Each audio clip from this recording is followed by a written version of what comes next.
The time to listen to our testimony. My name is Mark Zartler, and I support HB2200. I'm representing myself, my family. My daughter, Kara Zartler, suffers with severe self-injurious behavior.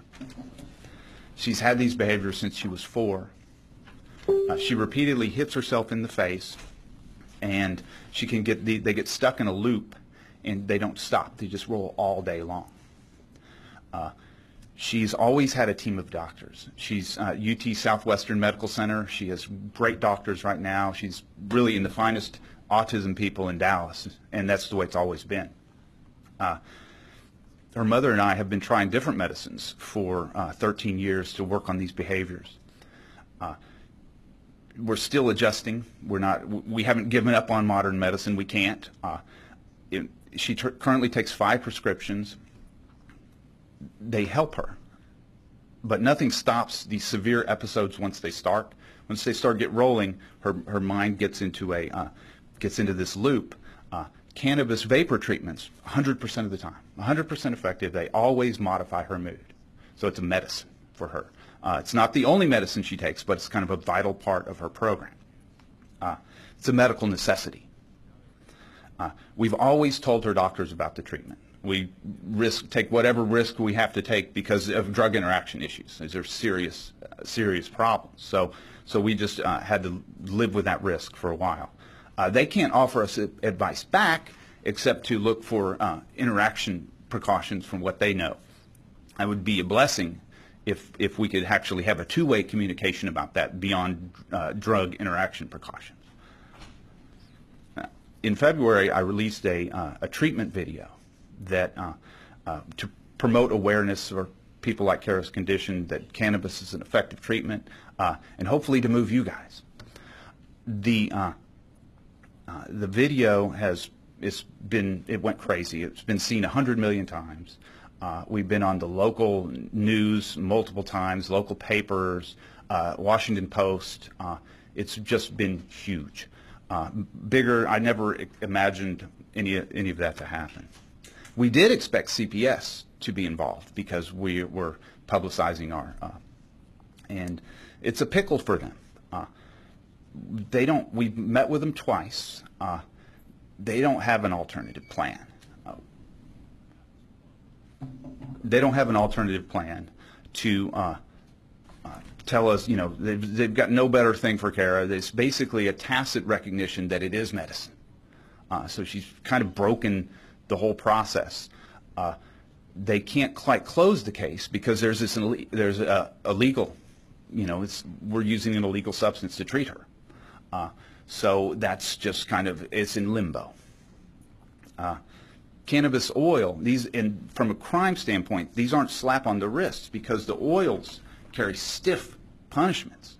If a 6-month supply for one person, for Kara, of cannabis oils is 10 years to life in prison if you're unlucky enough to live next to a school. These are pretty crazy from my perspective, where I can't stop. This is I can't let her hit herself. So it's a problem. We need legal recourse so that we can sleep better. Everyone tells me that we should just move. I've been hearing that from the day you guys need to move, you guys need to move for her. But the reality is that we can't move because of her.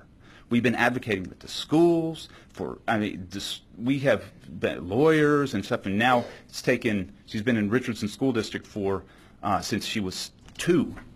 And it's been a long process, and we finally have something good going at the school. With our experiences, the chances of us replicating that in a different district are 0. It's just not going to happen.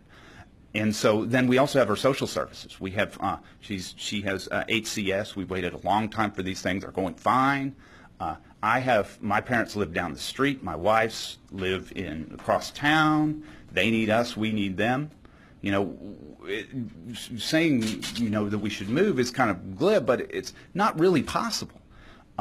So we're stuck. We're kind of just stuck here as the sore thumb. We're taking criminal risks, risk with the Child Protective Services. But those were going to happen at some point along the line anyway. At some point we would be talking to you from a position of not coming forward and saying this is what we're doing, but we got in trouble for doing this. What we really need is for Texas lawmakers to recognize that cannabis is medicine, right? It's I know it to be true. I've seen it. We have, the federal government has issues where we have problems with clinical research because of the federal government's position. But we need to step beyond that and look at what the reality of people on the ground. It's not just Kara that's doing this. In fact, Kara's video is going to make it worse. Now that all these people have seen the treatment, there's plenty of people who are already doing this, but they're going to move forward to care for their children. And so what I'm just asking you to do is give that consideration and consideration for my family, and think about who benefits from these laws. We definitely benefit. It wasn't written for us, but we sure fit it really well. Yeah. And so I'd ask you to support HB 2200. Mr. Zartler, I've got a copy of the Dallas Morning News story, and I think every member in this building got a copy of the Dallas Morning News story about your family and the situation you've gone through and continue to go through. Yes. So let me be very clear when I say this. You don't need to move. Okay. Your family doesn't need to move. Thank you. The people that vote in this building, they need to move their position from calling you a criminal to understanding that that is not the case. Thank you very much. That's what needs to move. Thank you. Thank you. Any questions? I don't know if there's other questions. Okay. Thank you very much. Thank you. Thank you.